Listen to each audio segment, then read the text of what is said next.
आज सकाळी 6 वाजता व्हिजन बिल्डर्स मार्फत जे कन्स्ट्रक्शन चालू होतं प्लॉट नंबर 54 सेक्टर 20 ऐरोली येथे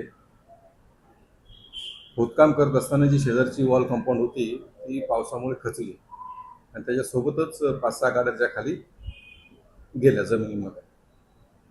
सर काय कारवाई वगैरे काय गुन्हा दाखल वगैरे काय करण्यात आला आहे का? गुन्हा दाखल सध्या तर नाही केला, परंतु आपण त्यांना एक शो कॉज नोटीस दिलेली आहे आणि आपण आपला अहवाल आयुक्तांना आणि टाउन प्लॅनिंग विभागाला पाठवलेला आहे. पण सध्या सर नागरिकांमध्ये भीतीचं वातावरण निर्माण झालेलं आहे. सोसायटीला तर सांगितलं समजावून, पण बिल्डरांना पहिले समजावून सांगावं लागतं त्यापेक्षा. आणि त्यांनी काम करताना कशी काळजी घ्यायला पाहिजे सुरक्षिततेची ते त्यांना व्यवस्थित समजावून सांगितलं आणि त्यांचा रिपोर्ट मागितला ते काय काय काळजी घेणार आहेत इथून पुढे. अशा घटना पुन्हा घडू नये म्हणून काय उपाय राखण्यात आले? अशा घटना पुढे घडू नये म्हणून सर्व बिल्डर्सना आम्ही आवाहन करू की कोणत्या कोणत्या प्रिकॉशन तुम्ही घ्यायला पाहिजे कारवाई करता म्हणजे खोदकाम करताना, जेणेकरून या दुर्दैवी घटना परत घडणार नाही.